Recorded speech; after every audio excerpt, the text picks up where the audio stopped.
Welcome back. It is a happy Sunday. And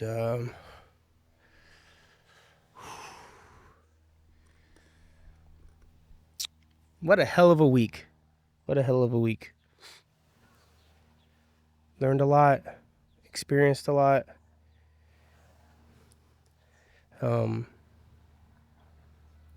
Felt good about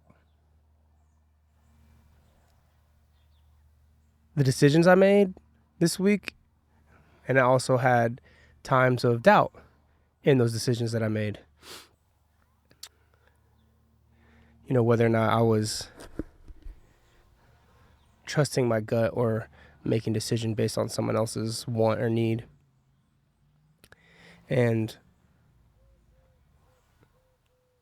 thank God for today, because we get to talk about it. We get to talk about our decisions of the week. We get to talk about, how we felt about those decisions that we made. We get to talk about, the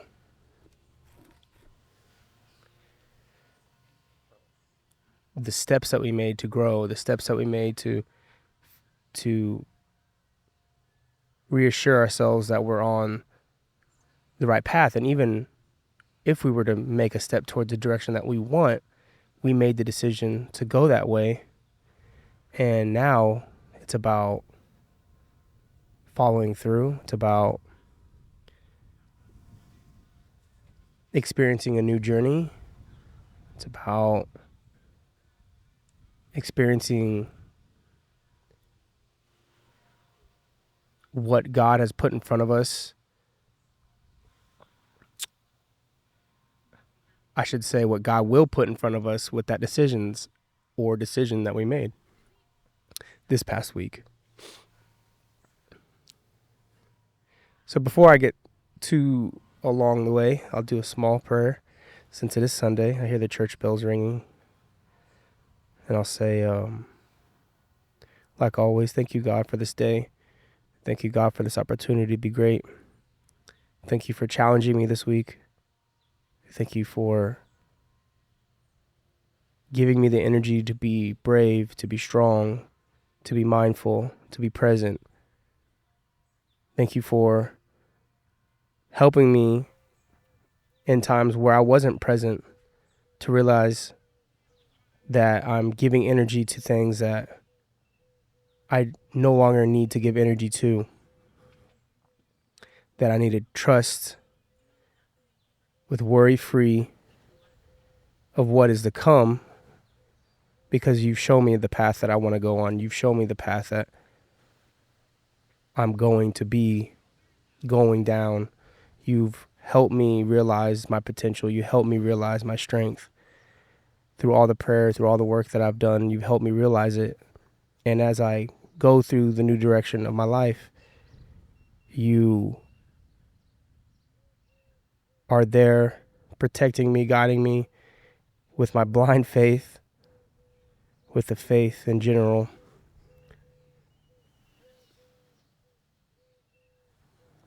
That whatever comes my way, that whatever is resulted in the decisions I make, I will be able to handle them, and I'll be able to overcome any challenge that comes along with the new journey that I've set myself on. So I thank you so much for continuing to make me feel confident, to make me feel proud, to make me feel happy, making me feel loved, making me feel energized. Because of those things, I can then give love and happiness and confidence to the people around me. I could give it to my daughter, my wife, my parents, my family, my friends, because you've given it to me. I can sit in my happiness, in my journey, and reflect and give the emotions back. Honestly and truly. So thank you so much for this week. I'm excited for the next week. Each day that I wake up, I've I've been just so thankful for your presence. So let's go. Amen. Okay. So last week I only made like two videos last week about we're on that topic of the creative active way of being, Rick Rubin, and I'm on page 263. So last week I made I made two videos. Actually, I should say I made 4 videos. I released 2. One I'm just gonna re-edit and release. I was really trying to just let it be raw, but I'm gonna edit it down, edit some stuff out, and then release it. It's with me and my brother. I thought it was a good conversation because it was the first time he and I were on camera talking about stuff. So I want to release that so you guys can kind of see that experience between me and him. And if you're watching this video and that video is not out yet, just know that it's coming. If you're watching this video and the video is out, I would love for you to check it out. It's a conversation between me and my brother Spicy, and we're talking about this book, and we have an amazing chapter that we go over. And so it's just kind of a beautiful thing that we're experiencing together in real time.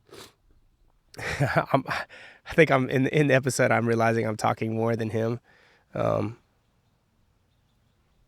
But that's usually how our dynamic is off camera. Like I'm talking way more than he's talking, and that's just the conversation. Unless like he has a subject matter that he loves to talk about, he'll usually just kind of hear and then find his own moments to come in. So it's a good conversation, and regardless of how much he talks or I talk, it's the fact that like we're having it as a brother to brother, and we don't always get to have those moments. So if you're listening to this, just know that video will come out probably today, so look out for it.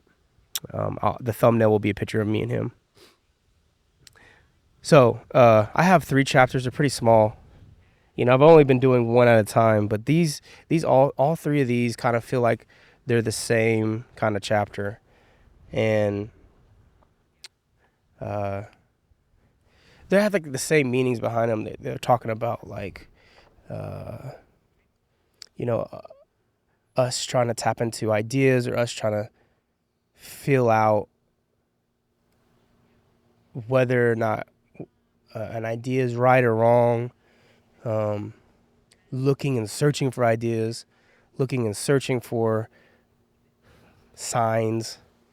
When we're searching, and sometimes we're looking for like the biggest sign for us to go a certain direction. We're like looking for something that God has sent to us and speak to us and say, this is the right direction, or you are going in the right direction. We always say, God, give me a sign. And Rick mentioned something that's kind of, it's something I never thought about,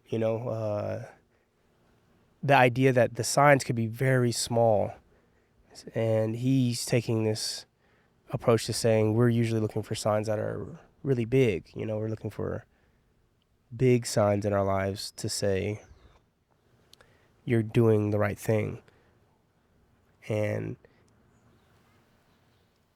if we're in the wrong mindset, if we're blocking ourselves with the wrong emotion or attitude, if we're not paying attention, the smallest whisper could be the sign that we're looking for.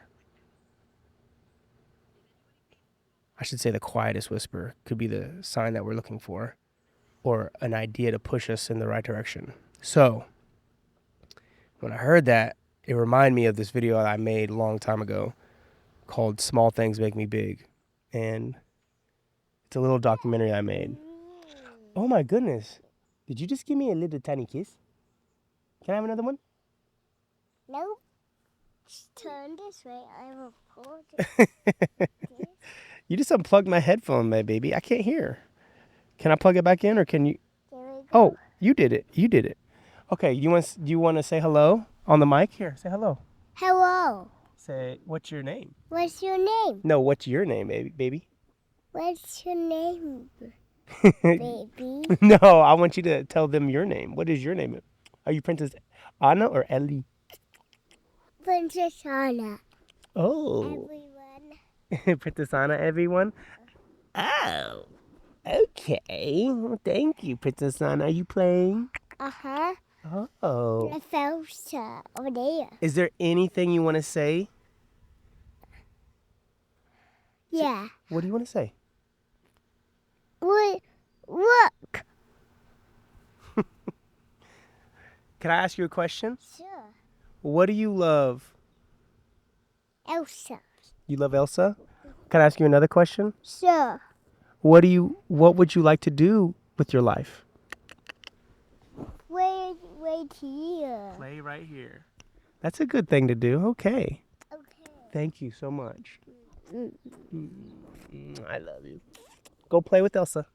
Okay, I go unhook this. No, don't unhook it. Don't unhook it. Yeah, because you can hear it better. I could hear it just fine now. Okay, thank you, baby. That was Princess Anna. Thank you so much for joining us. It's a lazy Sunday. We call them lazy Sundays.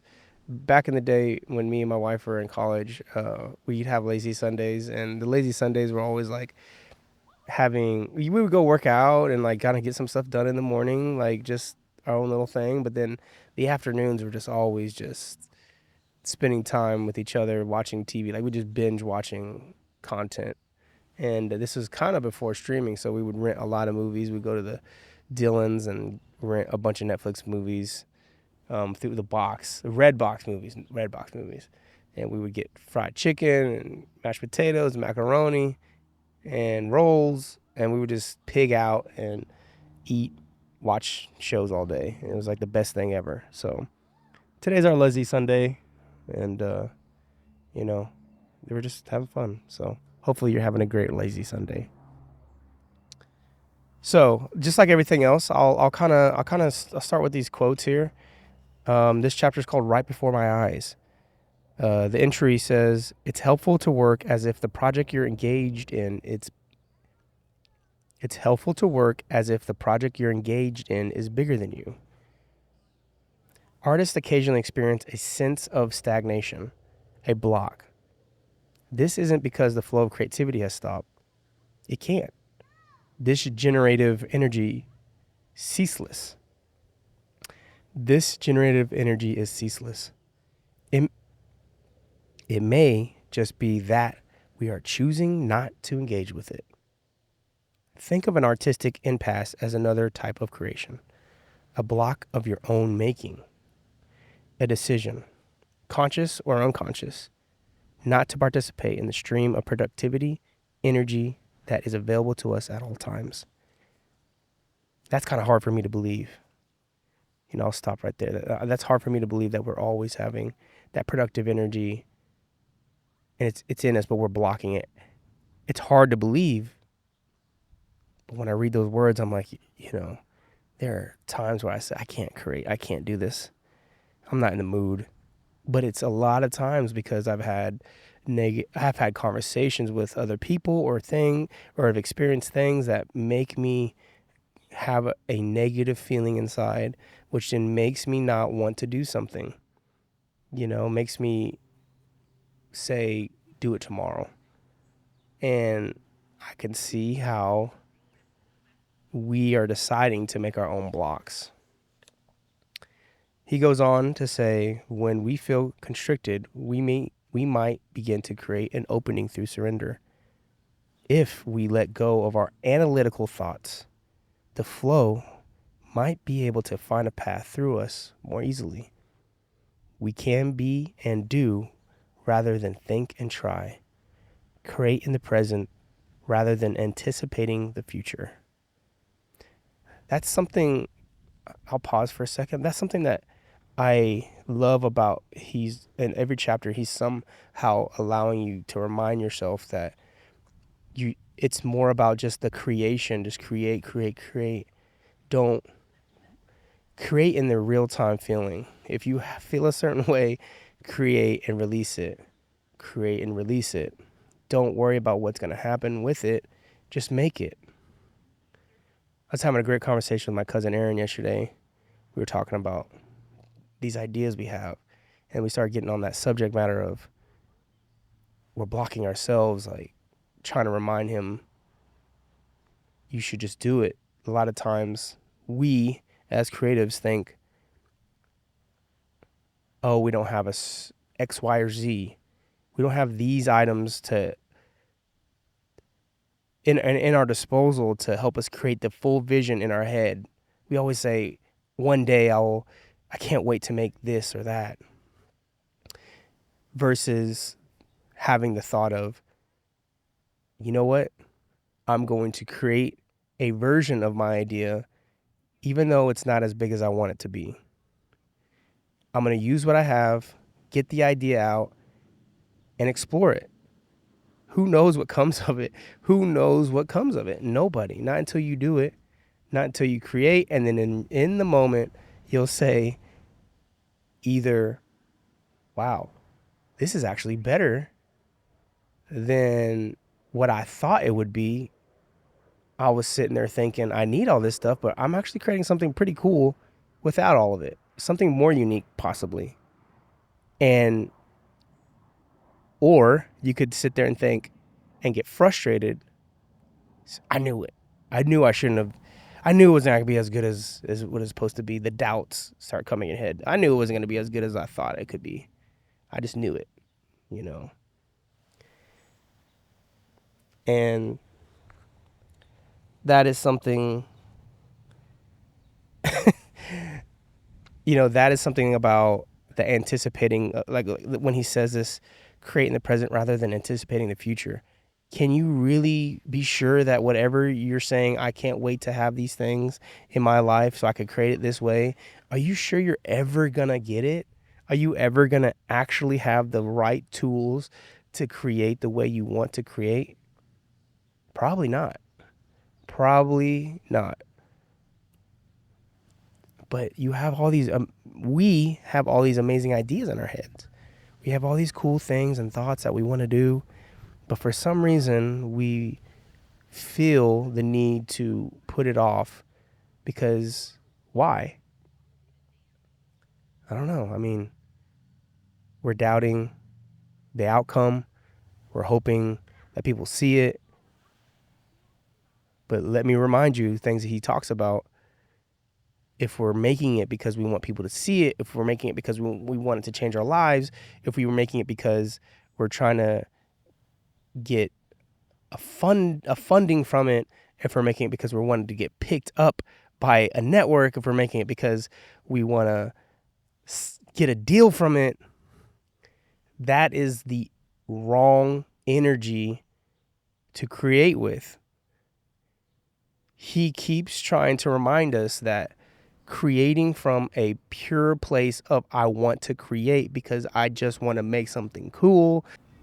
Real quick, okay. So I'm here to tell you guys right now. I'm pausing this current video because my battery died on the last video. So for the rest of this other video, I'm gonna just let I'm gonna find some images and put them here. I'm not sure what they're gonna be. I think they might just be some photos that have been taken. But you'll hear the rest of my conversation only through audio. I'm sorry, my camera died. I didn't see it. So enjoy some photos, enjoy some video that I'm gonna put here on the last little bit. But you'll hear the rest of my conversation through the audio, and I'll give you some whatever visuals I decided to put there. So enjoy. And thanks for watching. I want to be as good as I possibly can be for this idea. I'm going to create with the sole intention of I want to make it without knowing what's going to happen. With the intention of I don't care what happens. That is the energy that will actually bring the right inspiration, the right motivation, the correct vision, the thoughts that you have inside, the right decisions that you will make because you're creating from a very, very pure place. And he's trying to stress in his book that is art. Art isn't thinking those other things. So I paused for a long time before I finished that thought, because that's what we're doing to ourselves as creatives. We're not just we're always making excuses to why. If you say that you can't do something because of X, Y, or Z, that regardless of what it is, it's an excuse. It really is. And that is a very hard thing for us to deal with. We want to continue to make excuses to why. That's not me. That's not me. No, no, no. But my reason is like real. No, my reason is real. I will have to argue that there might be no reason that is actually fair to say that you cannot create with what you have. That's probably fair to say. There is no justification to why you couldn't create an idea you have at any point in time. If you are searching deep down right now as you think of an idea that you want to do to why you haven't done it, if you're thinking of a reason, that is you searching for an excuse to why you haven't done it. We as people come up with so many ideas all the time, so many ideas, and they're always pretty good because they're coming from you. They're coming from your personal experience. They're going to be good. They're going to be original. Every single one is going to have some sort of validity, some sort of truth, some sort of honesty, some sort of creativity, because it's coming from you and your perspective.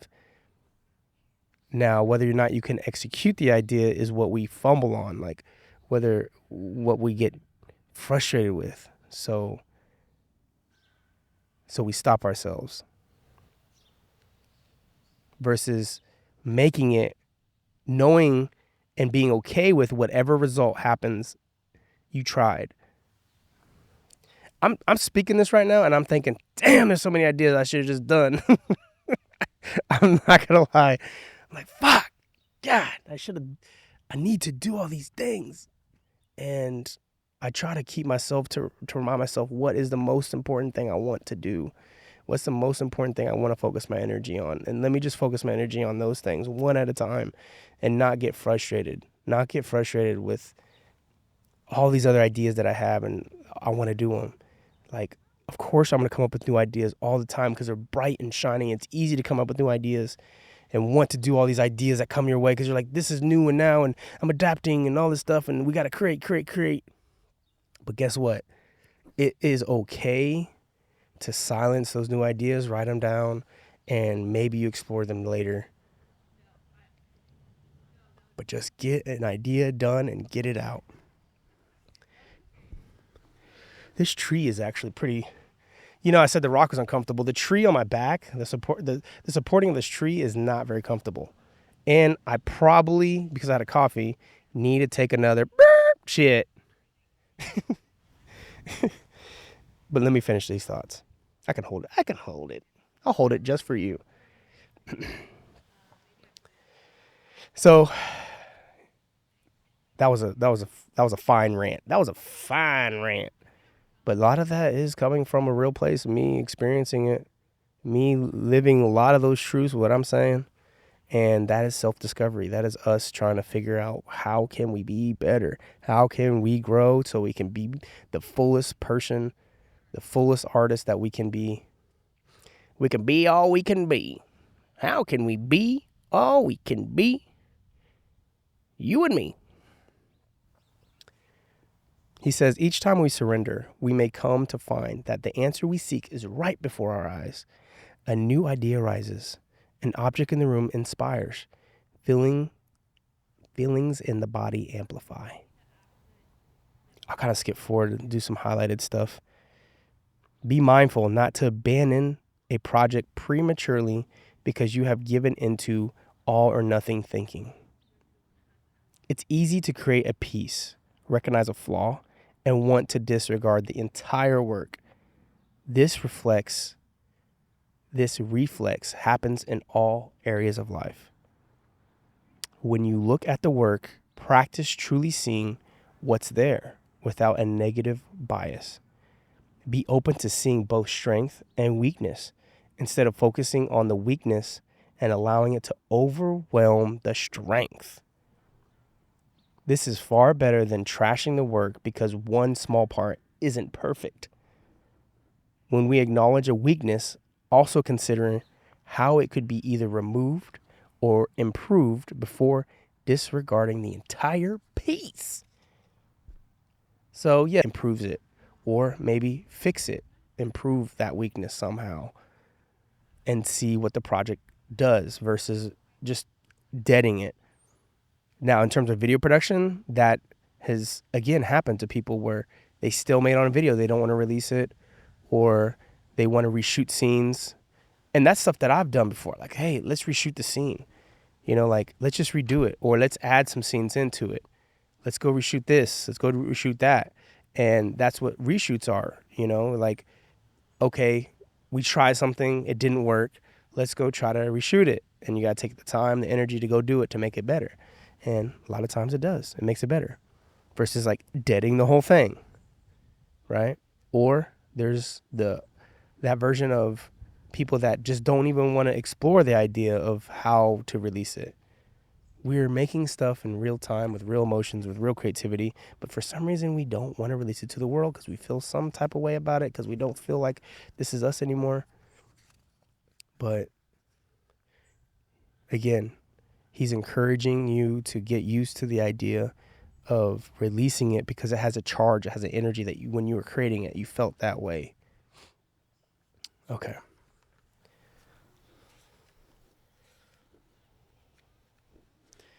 So, let me see here. We're at 27 minutes. 27 minutes. Okay. So, I'm going down to the water park today, so I'll probably do one of these at the water park because I think it's a cool little visual. You guys experienced this enough. I only got through one chapter, even though I read 3 today. So I'll pick it up. Let's just say that this one was solely about listening to ideas and again a strong reminder of creating in the present, a strong reminder to don't get rid of projects prematurely. Allow ourselves to be open-minded. Allow ourselves to be open-minded to how to create. The next one is a whisper at a time. And that's the one that I mentioned before, this idea that he is going to, we need to listen to the small things that are being inspired by us. And, before I go, I forgot what I was talking about before my daughter came up and talked and kind of just gently gave me a kiss. She didn't interrupt. She gave me a kiss. But, the thing that I was going to talk about prior to that was this documentary piece that I made about myself. It was just me creating. I was just like, I think it was an early version of vlogging where like you shoot stuff and like you see yourself and then you put voiceover. And it's still on my YouTube. I believe you can find it. It's called Small Things or Make Me Big. And I was like connecting the dots to the reasons why I ended up at my college and why I ended up, learning more about film. And I had all these perspectives. I had this like realization at the time that it took me so long to get through college, but because it took me so long to get through it, I kept meeting new people, and those people would inspire the next point in my life. And then they would support me in my decisions to grow. And it was just like this very slow, gradual shaping of who I was as a creator, from being an editor to joining the Kansas State football team to meeting a guy that worked at a landscape company, and he said, hey, we're looking for people. I go join that landscape company, and then I meet one of my future fraternity brothers named Monte. Become great friends with him for a couple of years, and then he's bugging me about joining my fraternity, Phi Beta Sigma, that I'm a part of. And I join it, and I meet all these great people. I come out of my shell, break free. I start expressing my talents through the organization. I learn how to be more disciplined through the organization. I learn about brotherhood. I learn about how to be a better person. I break free of some of my old habits, and I start changing my life. And I would have to say, not really sure, because you can't know, it's in the multiverse. If I would have never joined it, what would have been the reason? Like, what would have been my outcome? I met so many great people through that organization, and I had so many amazing opportunities to express my talent. But in the process before that, I was realizing, I was thinking to myself, dang, it's taking me so long to get through college. Right. I was thinking about the thing that was bothering me the most. I was an old guy going to college. And then when I graduated, I was old. And then I was like not sure what I wanted to do, but I had found what I wanted to do through that small process. Those small decisions that I made, I shouldn't say anybody was small that I met. It was more like the micro moments that happened in my life allowed me to find what I wanted to do. So similar, looking today, the small things that are happening around me,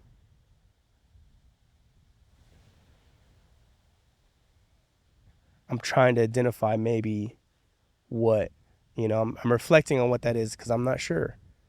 So in that next video, I'll kind of go deeper into what maybe I think, those small things are. Because in my opinion, when I'm thinking about it now, I'm like, man, a lot of these things are big things. Having my daughter, moving back to Kansas, and next year I'm going to have to move again with my wife. Like, these are big things that are going to happen to me. They're going to shape my life completely. And there's big decisions that I'm making by focusing on my movie, focusing on this doc, focusing on removing myself from, music video directing. Like, those are big things for me. They're like, maybe they're medium to big things that are happening. And maybe it's the small things, the conversations that I'm having with my cousin, the conversations I'm having with my brother, the meals that I'm having with my father, the nights that I get to spend with my wife, the days that I get to go to Exploration Place or the park with my daughter. Like, maybe those are the small things that are reinforcing the next chapter of me, influencing the next creative side of me, helping me understand life better. They're like such small moments. My photography, taking photos of my family, like, those are small things, but they're inspiring the next chapter of my life in a major way. Learning how to let go. Learning how to bring my worry down. That's a small thing to do, but really hard. Learning how to let go, learning how to be okay. If that's what's going to happen, let's do it. Let's do it. I'm going to go for the ride. I'm not sure what's about to happen, but let's do it. I'm tired of being angry. I'm tired of being frustrated. I'm tired of being annoyed. I'm tired of being all these negative things that don't help me at all, wasting my pure energy, my faith energy into negativity, so it's right before our eyes, as he puts it, the chapter right before our eyes, the things that we're looking for are right before us. If we just calm ourselves, slow down, and be present, be grateful, be happy in our moment of journey, it's right there. So, first video down for today. We're going to record a couple more at the water park in Mulvane. So, thank you so much for listening. Today, I want you to pause, look what's right before your eyes, and remember, hey, you're on the right path. You made a decision. Now, whatever comes with it, you're going to learn from it. If you fail, so what? If you succeed, that's incredible. But just keep moving.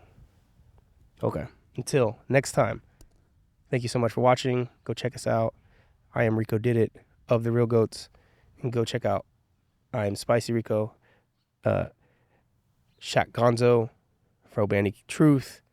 Go check out all the other people on our page that have directed for us. Go follow them, see their journeys. I'm just one of many that are being great out there. Shout out to all my Miami boys.